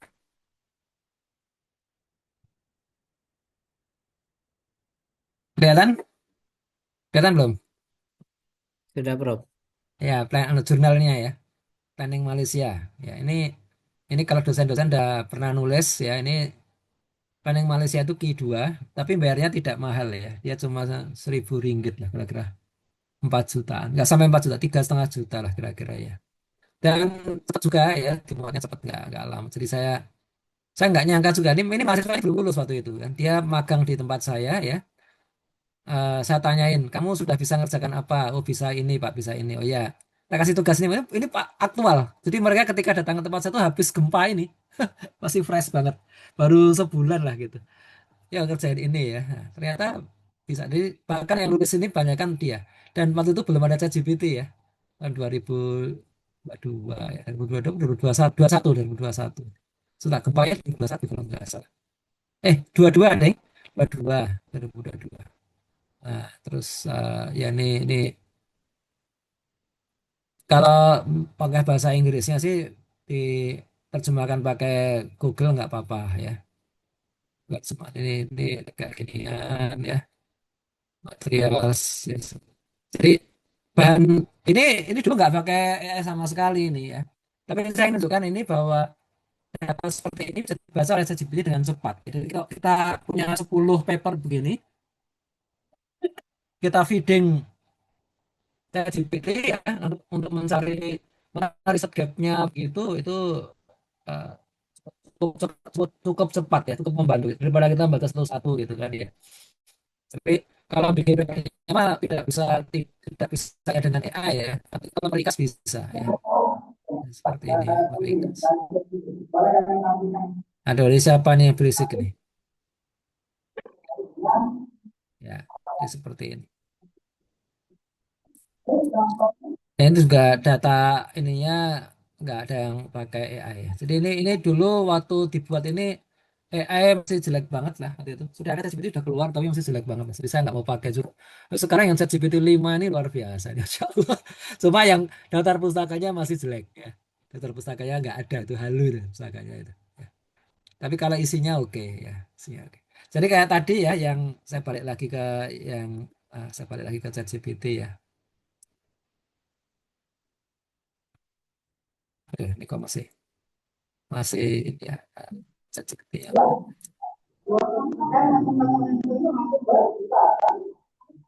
Sudah balik. Tolong harusnya dibantu ini yang berisik ini di mute ya. Ya, ya ini dulu mahasiswa tadi datang ke saya lewat MBKM ya, Merdeka Belajar Kampus Merdeka ya. Jadi dulu nama pusat riset kami masih Pusat Riset Geospasial ya. Sekarang Pusat Riset Geoinformatika. Jadi seperti ini ya. Jadi oke. Ada lagi pertanyaan sebelum kita lanjut? Sudah setengah 10 nih, setengah 10 lebih. Ya, jadi tolong dicoba untuk bidang Anda, bidang fisika ya, supaya ada sense, ada feeling, oh ya ternyata cuma gini aja ya. Atau bahkan Anda nemu yang saya belum nemu sudah lebih bagus sih.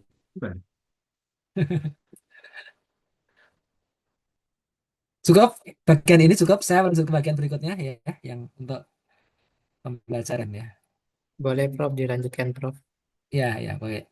Jadi eh, kalau yang untuk pembelajaran ini lebih kompleks sebenarnya ya, saya juga terus terang agak agak eh, insecure juga saya membahas yang pembelajaran fisika dengan AI ini.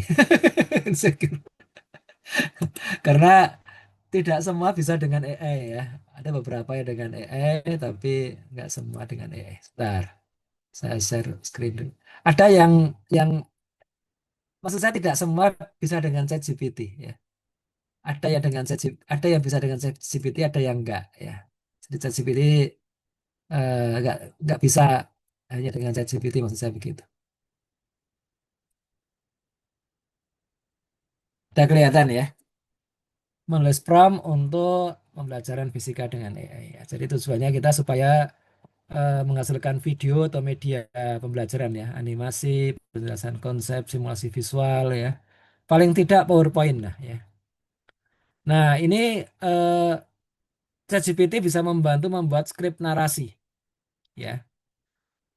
Tapi nggak bisa kalau dengan ChatGPT doang ya. Harus dengan yang lain, dengan Canva misalnya ya, atau software yang lain. Nah, ini yang pengalaman saya tidak cukup banyak di situ ya. Karena saya bukan bukan saya kalau ngajar masih old style ya, masih pakai PowerPoint biasa. Dan PowerPoint saya eh, masih sebagian besar saya buat manual karena masih nerusin yang dulu-dulu nggak saya sudah mencoba belajar pakai Canva ya, coba bikin pakai Canva. Tapi kok malah hasilnya saya belum terlalu ini ya, belum terlalu percaya diri, belum terlalu srek dengan hasilnya itu. Visualnya bagus tapi ya itulah ya itu karena mungkin saya generasi X ya Gen X kalau Pak Firdaus atau yang lain kan sudah generasi Y ya, atau bahkan generasi Z. Ya, oke. Ya, jadi kita belajar untuk visualisasi konsep, ya, durasi yang tepat, dan pedagogi.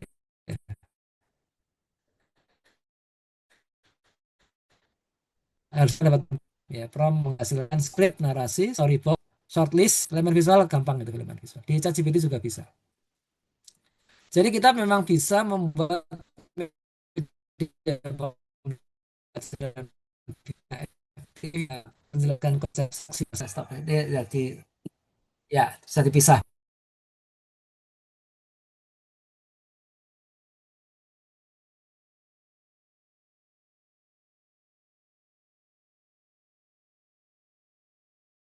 Waduh, masya Allah tuh kanvanya bagus-bagus. Dan dia nggak memanfaatkan ya. Kita bisa pakai perintah-perintah ini juga ya. Tapi bagaimana eh, prompt Canva dari ChatGPT dipindah ke sana itu yang saya belum belum jago ya. Oke. Nah, jadi ada perbedaan antara prompt untuk teks dan prompt untuk video. Ya, video membutuhkan instruksi visual, audio, durasi dan pacing ya, kecepatannya. Kalau nggak terlalu cepat tuh pusing lihatnya ya. Jadi jauh lebih mudah teks ya, teks jauh lebih mudah. Ya. Kalau yang video itu tadi ya, gambar aja gambar statis juga mudah. Ya. Tapi kalau video itu gabungan ya antara gambar, audio, durasi, bahkan teks juga ya, dan kecepatannya ya, pacing ya, itu yang jadi pusing gitu ya. Jadi kita perlu effort yang jauh lebih panjang untuk main video ya. Nah,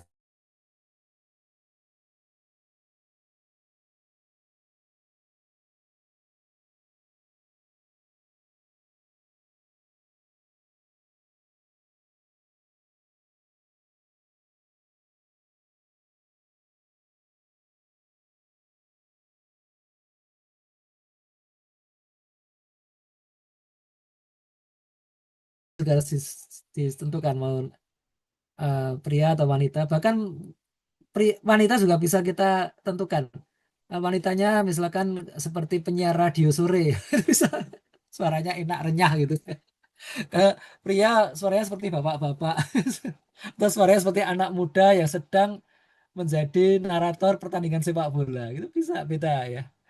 Sebab kan temponya ya dan nah kemudian visual konten ini saya tampilkan model gelombang elektromagnetik dalam hampa ya. Persamaannya ya nabla kali E ya. Nabla kan ya bacanya ini ya. Delta dibalik ya. Nabla bukan kali ini perkalian vektor ya.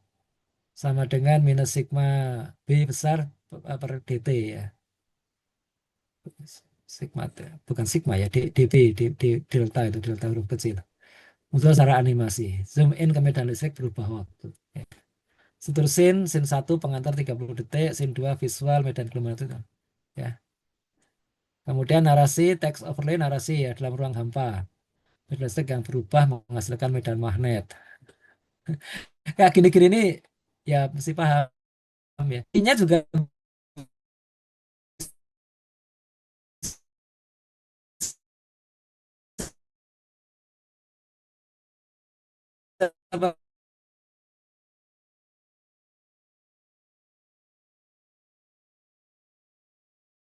pakai teknis seperti awal itu. Contoh ini ya.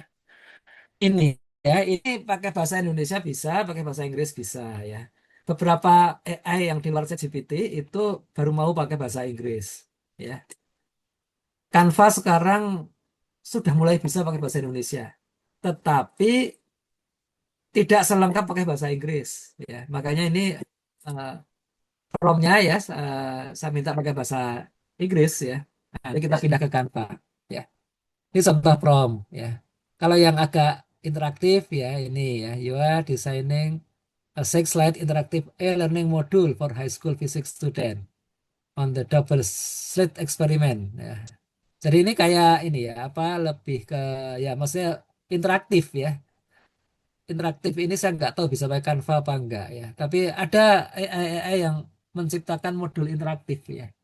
Pakai Java atau pakai apa gitu ya. Jadi wah luar biasa nih Pak. Jauh lebih kompleks daripada tadi. Kalau bikin karya ilmiah saya sudah sering ya. Kalau bikin ini terus terang pengalaman saya masih sedikit. Ya. Contoh yang lain ketika ini eh, menggunakan ChatGPT bisa nih. Generatif a detailed script 1.200 kata untuk 8 menit video. I'm at MSc Physics students about nonlinear dynamics of pendulum beyond small angle approximations. Ya. The script must be include introduction, review of simple harmonic pendulum, derivation of full equation, ya, bla bla bla, dan explanation of fase space portrait and bifurcation and kayak gini lah ya. Nanti buat latihan ya. Oke ya. Uh, jadi sama nih, jangan terlalu umum ya, nanti terlalu luas, beri konteks ya, periksa output ya. Jadi kemudian dijalankan, lihat hasilnya, di refine promnya, diperjelas gitu. Jadi nanti ketemu prom yang terbaik, nanti disimpan ya, bikin yang lain ya. Kalau pakai model yang gratis ada batasannya. Sama ini hampir sama ya. Eh, hindari prom yang terlalu generik ya. Terus biasanya pacingnya terlalu cepat tuh ya. Pacing. Ini di atas tadi ada pacingnya enggak ya? Mana tadi? Kayaknya nggak ada tuh Pak. Soalnya pacingnya nggak ada ini. Kalau nggak ada pacingnya tuh cepet banget jadinya ya. Jadi apa kita bingung juga itu kok sama kayak gini. Ternyata lupa ngasih pacingnya. Pacingnya 10 detik atau 20 detik beda nanti hasilnya ya. Jadi ini cukup anu ya. eh, Nah, jadi ini saya tunjukkan perbandingan antar ini ya, antar alatnya ya. Jadi kalau ChatGPT itu kegunaannya menghasilkan prompt, menghasilkan teks ya itu bagus. Jadi penggunaannya ya. Jadi kalau kita mau bikin karya ilmiah yang beneran gitu harus fokus ya, jangan langsung bikin panjang. Kalau bikin panjang nanti hasilnya nggak bagus ya. Terlalu pendek dan tumpul ya. Jadi kita pelah-pelah. Saya latar belakang itu mungkin ada poin-poinnya. Itu juga tiap poin tuh didetailkan lagi. Nanti hasilnya bagus nanti. Ya, detailkan lagi. Karena latar belakang kalau di paper kenyataannya bisa 2 halaman sendiri kan. Kalau pakai ChatGPT itu nggak akan 2 halaman. Kalau satu satu prompt itu jawabannya pendek aja itu ya. Nah, jadi eh, kita detailkan begitu. Kalau pakai Gemini, Grok, Bing, Copilot ya itu untuk alternatif model lah. Kita bisa nyoba tadi ya. Kita bisa membandingkan identifikasi model yang lebih paham, ada yang lebih paham fisika, ada yang enggak soalnya.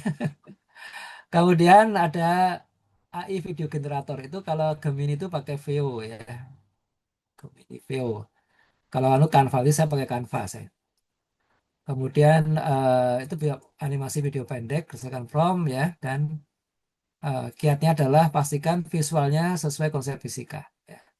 Hanya otomatis repot itu. Kemudian untuk script ya, yaitu eh, biasanya tadi kita buat sampai storyboard aja. Ya nanti apa namanya videonya tetap pakai pakai alat yang lebih tepat ya.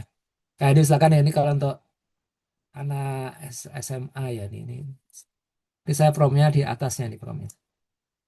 Anda adalah guru fisika SMA, tuliskan 5 ide penelitian sederhana yang bisa dilakukan di laboratorium sekolah dengan alat dasar seperti stopwatch, neraca, penggaris, dan alat optik sederhana. Sertakan tujuan atau dibutuhkan dan variabel yang diamati. Jadi dia bikin 5 ide penelitian seperti ini ya.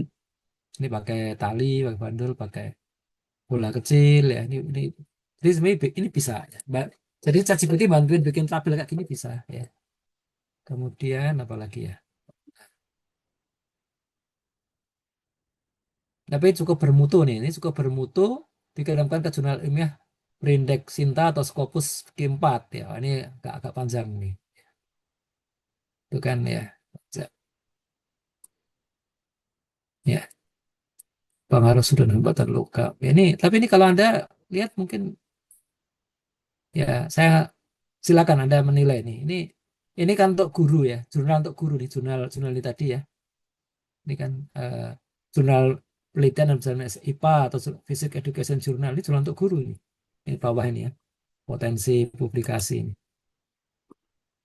untuk guru. Jadi saya kira Anda bisa kerja nggak terlalu canggih lah ya. Kayak tadi fisika kuantum ya, kuantum ya nanti suatu ketika SMA belajar fisika kuantum juga ya. Cuma kalau ini kan sederhana ya. Ya kalau Anda ngajar SMP, bahkan ngajar SD aja bisa kayaknya belajar kayak gini. Ya, baik, kita coba sekarang di ChatGPT ya. Saya buka baru ya ChatGPT ini stop share dulu.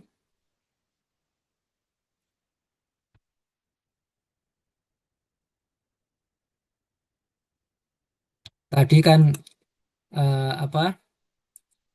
Tadi kan karya tulis ilmiah fisika ya. Saya tadi bertemu dengan seorang ilmuwan ya. Nah, sekarang oh ya saya belum share ya. Bentar.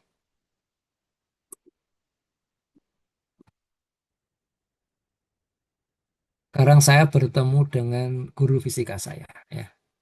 Kita kelihatan nih, saya new chat ya, saya new chat ya. Nah, di sini saya tulis ya. Anda sekarang adalah eh, ya dulu guru guru fisika saya SMP itu namanya Bu siapa ya? Bu Warni ya, Bu Warni. Guru fisika idola anak-anak anak-anak SMP. Ya, saya mau tanya Bu, saya mau penjelasan yang mudah bagaimana memahami hukum-hukum Newton ya. Oh, ya. Dan buatkan ilustrasi ya, ilustrasi yang mudah dipahami. Ya, seperti itu. Dia akan jawab seperti apa. Nah, itu kan dia begini. Bayangkan ini ilustrasinya ya, contoh seru. Hukum dua ya, bla bla bla begini kan ya. Ini yang paling sederhana kan. Sekarang buat gambar ya. Itu dibayangkan nih. Nah, sekarang buat gambarnya ya. Ya, ini apakah kamu ingin Bu Warni bantu buatkan gambar anu sederhana ya? Ya Bu, ya Bu, ya gambar. Ini kalau pakai suara lucu juga nih ya. Ya, suara ya Bu. Nah, di gambarnya nih.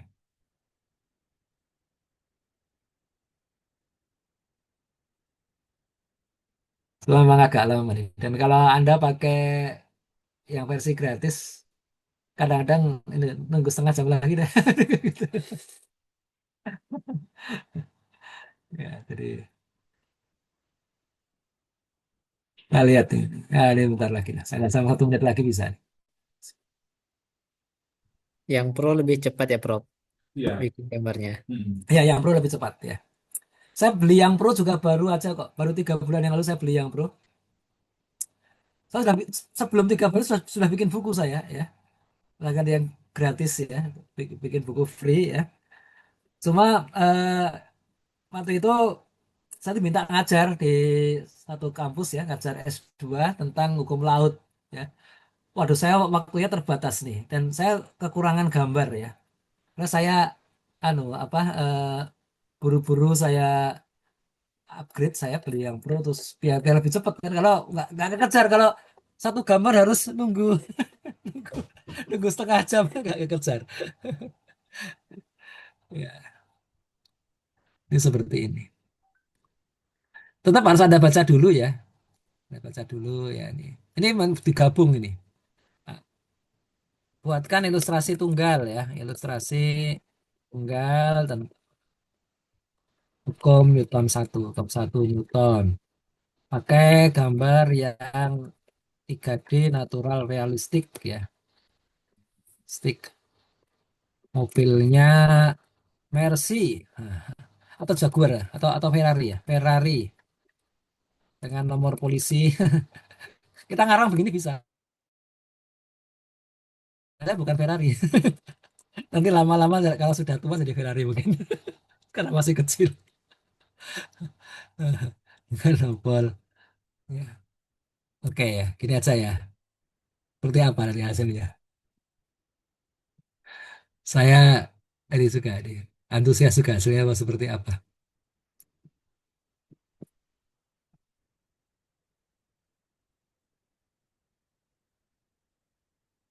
Paling nanti ada nggak tahu gambar-gambar orangnya, gambar saya atau bukan.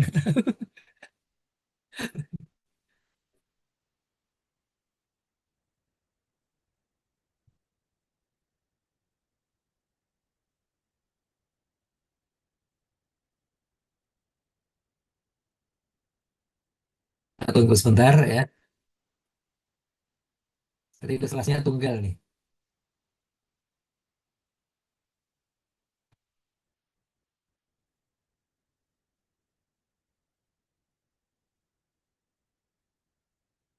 Kalau kita cemplungin dulu, anu ya, kita masukkan dulu foto kita, ya itu nanti gambarnya ada foto kita, ada wajah kita gitu.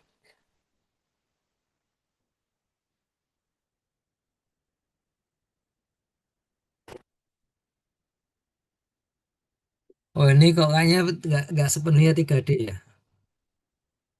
tapi anunya natural ya, natural. Tapi nggak pas ini kok orangnya di situ, terus di depan, nggak Mo- sesuai dengan. Mobilnya asli tapi itunya Oh hantu. nomornya bener, nomornya nomor mobil saya nih, 152 1 MY. Kalau mau ayo dibuat sama juga bisa. Tubuh condong ke depan, gaya ke sana. Ya boleh lah ya. Tapi gambarnya terbalik itu kan ya. Kadang-kadang kita suruh anu itu susah ya, dia lelet apa gak mau gitu loh, karena ya dia terbatas juga. Ada tools untuk gambar seperti ini yang lebih lebih agil ya, lebih lebih sesuai kemauan kita ya. Tapi ya itu tadi yang seperti itu kadang-kadang apa eh, berbayar ya, dan sangat sedikit untuk yang gratis. Coba sekarang buatkan ROM untuk membuat animasi eh, di Canva tentang hukum Newton 1 ya. Jadi nanti kita copy, kita pindah ke Canva.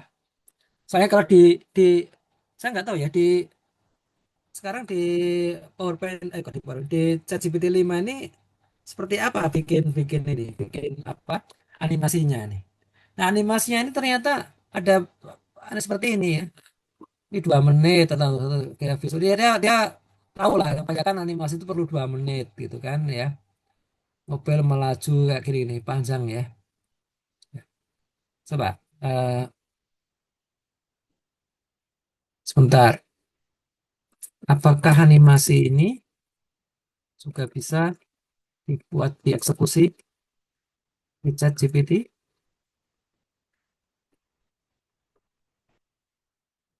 Kalau bisa syukur kita ya. Belum bisa kan, chat GPT belum bisa ya, belum bisa ya. Eh, jadi ini harus dieksekusi di Canva ya, dieksekusi di Canva. Saya kira Canva cukup familiar ya. Sekarang anak-anak kuliahan itu jarang pakai ChatGPT, mereka pakai Canva mereka ya. Nah, sekarang ini berarti ini bisa di copy ya, di copy pindahin ke Canva ya. Jadi ini total ini ya.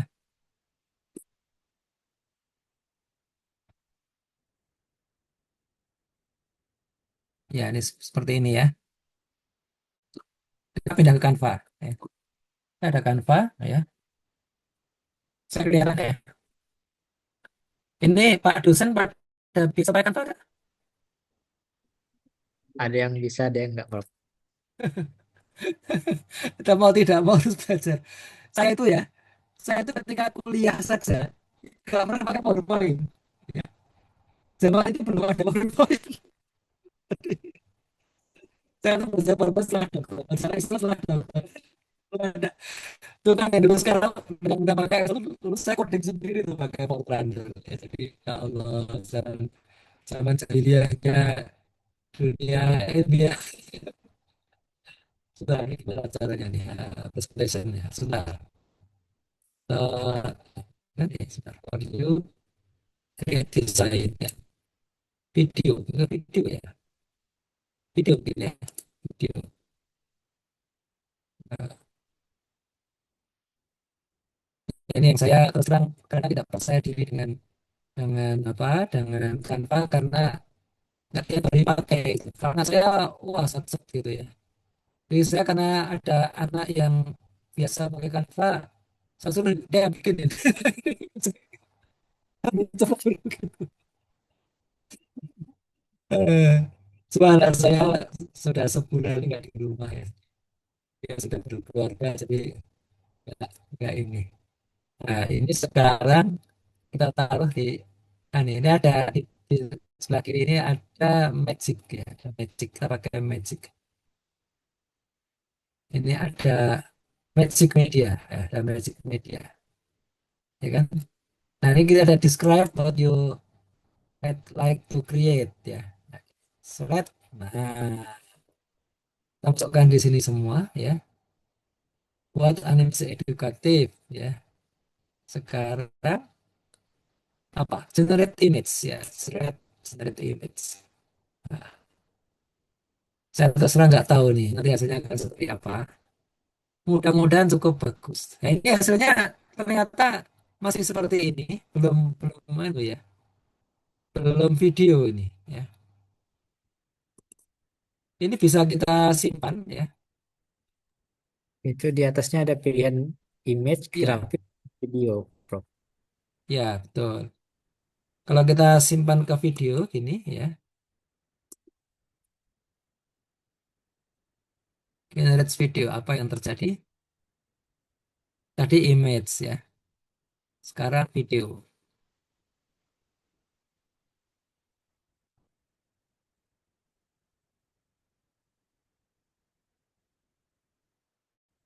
Jika tadi image per image, tapi tadi bikinnya satu slide langsung empat tadi.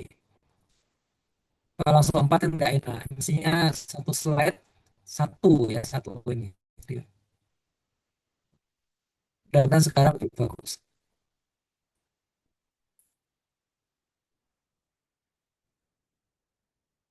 Ini jangan-jangan mahasiswa Pak Firdaus lebih tangguh main tanpa ini. Dibanding saya. Nggak perlu diajari. Generasi X itu, generasi Z itu banyak hal nggak perlu diajari. Mereka itu ngeri sendiri gitu. Ya, jadi saya dulu ingat tahun 2001 ya, saya masih kecil, masih sekolah lagi kan. Ya, nah, ini kan ini seperti ini ya. Coba kita play. Oh, sebentar. Gimana supaya pergi ke sana gimana caranya? Kalau ini kan kita sini ya, play gini. Ini karena tadi gambar mati ini ya, ini ya gambarnya sama ya, gambarnya sama. Tapi kalau ini kan eh, sudah anu ya, atau taruh taruh gimana caranya?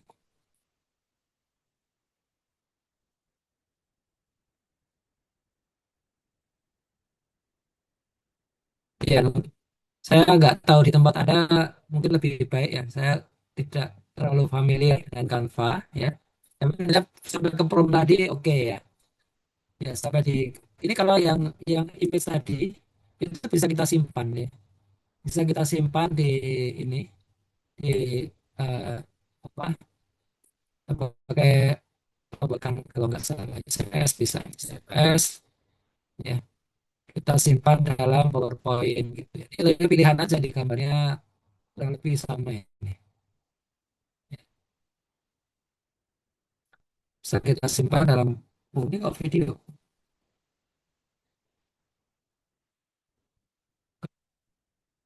Salah ini tadi itu seluruh seluruh ini seluruh apa kalau ini apa ini duplicate. Ini seluruh sesi Canva ini simpan ya. Tapi ada yang ternyimpan satu-satu ini ya satu-satu kita simpan. Kita simpan. Tapi ini Korea sama nih. Korea sama ya.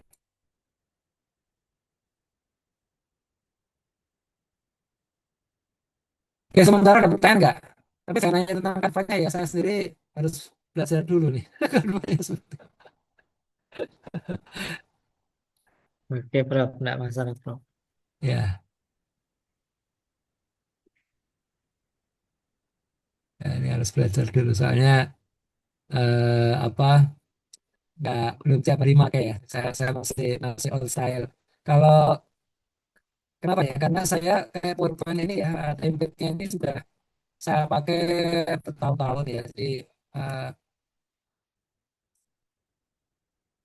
jadi kalau saya apa bikin pakai Canva itu kayak harus ngulangi semuanya lagi gitu. Jadi itu yang belum ada caranya ya. Gimana caranya PowerPoint PowerPoint PowerPoint lama ya. Dan saya ada ratusan ya gitu. Itu bisa diimpor ke Canva ya. Karena ngeditnya juga gampang gitu. Nah, itu belum ketemu caranya. Kalau bisa mungkin saya akan apa migrasi ke Canva. Nah, selama itu belum ketemu caranya ya udahlah saya pakai PowerPoint terus. Padahal Canva membuka membuka banyak potensi yang nggak bisa pakai PowerPoint ya. Sampai hari ini itu PowerPoint yang saya pakai itu belum bisa pakai AI ya. Tapi mungkin nanti Microsoft akan keluarin ya PowerPoint yang bisa pakai AI ya. Jadi nanti saingan sama Canva. Kan itu Canva itu kan merebut pangsa pasarnya PowerPoint. Cuma bagi Microsoft mah egal karena dia jualnya kan bundle ya, di bundle, bundle Office kan ya, ada Word, ada PowerPoint, ada Excel, ada yang lain. Baik, ada pertanyaan barangkali teman-teman? Langsung dicoba aja ya, Oke, termasuk Kak. yang tadi. Oke, oke. Untuk mahasiswa, apabila ada pertanyaan boleh langsung ditanyakan ya.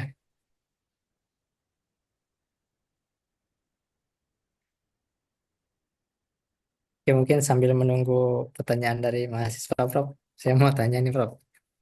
Ya, Di bidang Prof yang dikerjakan ada coba generate model AI sendiri nggak, Prof? maksudnya gimana? Misalnya training data dari, misalnya Brain, Prof ngambil data tertentu di training, kemudian dapatkan hasil tertentu gitu. Ada. Oh, ada, ada beberapa riset itu yang dia risetnya tentang apa machine learning atau deep learning untuk mengenali rumah-rumah di citra satelit ya gitu ya. Jadi kita kan banyak citra satelit ya. Contohnya ini ya sebentar. Aku punya nggak? Saya harus dibuka external disk nggak siap saya nggak saya siapin. Jadi citra satelit itu seperti Anda buka Google Earth ya. Ada citra satelit ya. Oke. Nah itu kita jalankan algoritma membaca citra satelit itu untuk mengenali rumah-rumahnya di sebelah mana ya. Rumah bahkan bisa kawasan yang kumuh. Kalau kumuh itu biasanya rumahnya sangat berdekatan, susah dipisahkan tuh pasti kumuh itu. Ya, coba saya buka Google Earth ya. Ada Google Earth. Datanya berbasis gambar gitu ya, Prof, berarti, Prof. Iya, gambar. Ya itu kalau yang di tempat saya ya. Si Brain itu kan besar sekali ya. Brain itu ada 85 pusat riset ya. Di di pusat riset geoinformatika saja penelitinya ada 100 lebih ya, 105 orang ya. Yang doktor mungkin 40 atau 50 orang. Di tempat saya tuh di riset geoinformatika. Yang master pisahnya ya. Yang S1 doang hampir nggak ada. Satu- Mungkin ada satu dua saya nggak tahu ya, nggak kenal saya. Tapi sebagian besar itu master ada lah ya. Ya dokter ada 50-an. Yang profesor ada berapa? 10 mungkin sekarang ya. 10. Nah, itu di pusat studi informatika ada sebagian teman itu yang belajar apa deep learning ya AI untuk mengenali gambar. Jadi deep learning itu apa AI itu sangat sangat besar ya, sangat besar. Jadi kalau di tempat saya memang yang utama itu mengenali gambar ya, Eh, mengenali peta, mengenali citra satelit. Kalau di tempat yang lain itu ada yang mengenali berita ya, namanya newspaper analitika ya. Jadi pusat itu bahkan ada BRIN itu punya pusat riset sosial dan humaniora ya. PRSH ya, Sosial dan Humaniora. Itu penelitiannya itu pakai AI. Ya dia lihat apa yang dia lihat media ya. Jadi dia bukain media. Media itu bisa surat kabar begitu ya. Sekarang kan online, ada online semua ya. Tentunya langganan ya. Kalau nggak berbayar kan cuma dapat sedikit kan. Itu berbayar. Jadi Kompas, Republika, Tempo ya, media Indonesia tuh ya dibaca otomatis. Yang baca mesin ya, baca mesin. Nanti dapat isu yang paling besar dan nanti dihubungkan dengan berita-berita sebelumnya. Kapan sebuah isu besar tiba-tiba hilang, tahu itu kita ya. Isu besar itu apa? Siapa tokoh yang sekarang sedang naik daun ya. Media itu ngerubutin siapa? Itu bisa ke media sosial ya. Kalau media sosial lebih gampang kan. Media sosial itu kan bisa lewat Twitter, yang paling gampang Twitter, Instagram, TikTok ya, seperti itu. Kita ngamatin gitu. Itu yang ilmu sosial. Ada juga yang teknik apa material ya. Material itu kan nanti kaitannya dengan kimia atau dengan fisika ya. Itu menggunakan AI untuk mencari bahan baru ya. Menggunakan AI untuk meneliti eh, material-material yang sudah ada saat ini dan data kerusakannya. Misalkan begini ya. Ada material yang bisa dipakai di mobil ya, di komponen mobil. Itu kan bahannya dikenal, campuran dari alloy ya. Alloy itu dari nikel, ada besi, ada apalagi lah yang lain ya. Terus ada data material, jadi material yang sangat banyak itu ada yang dipakai sekian tahun retak, itu sekian tahun korosif segala macam lah gitu. Nah itu dikumpulkan ya, ada sekian banyak di foto, ada yang fotonya pakai radiografi, ya, pakai ronsen ya, pakai X ya, atau pakai gamma ya. Kemudian di datanya dimasukkan ya. Jadi waktu ronsen itu, jadi gini, ada data untuk training. Berapa banyak? Ya banyak ribuan ya training ya. Terus ketika data training itu dikenali oleh manusia, oleh ahli material, metalurgi kan. Dia mencatat satu-satu kan ini fotonya kayak gini, materialnya bahannya dari nikelnya sekian persen, besinya sekian persen, bajanya sekian persen, apalah itu kimia ya. Kemudian dia retakannya ini. Nanti ada tampilan visual, ada informasi bahan dan ada retakannya ya. Kumpulkan ya 1.000. Nah 1.000 itu untuk training data AI. Setelah itu ya kita menguji data yang belum diketahui orang ya. Ada berapa 2.000 3.000 gitu ya. 3.000 data yang tidak diketahui orang ya. Itu kita visual radiografi ya, bukan visual mata ya, pakai radiografi. Jadi cukup dilihat pakai radiasi gamma ya, pakai radiografi itu nanti ketahuan. Kita akan tahu oh ini ya, ya sama informasi bahannya sih ya. Itu nggak bisa visual kan, ya, alloynya itu nggak bisa. Tapi kita dengan tahu visualnya sama informasi bahan, kita langsung tahu retakannya seperti ini bahaya apa enggak.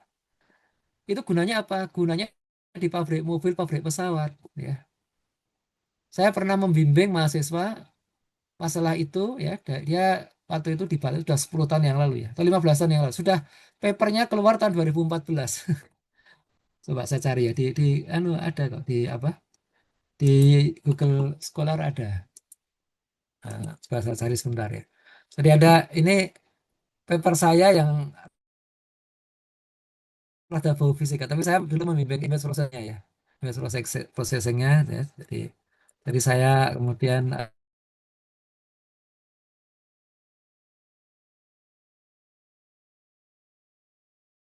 sekarang yang kerjain itu dari pusat riset material ya.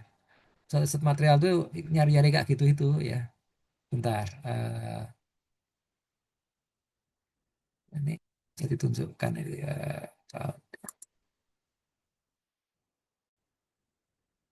Empat ini ya. Perfect. Ada advance. Nah, ini dia. Kelihatan ya.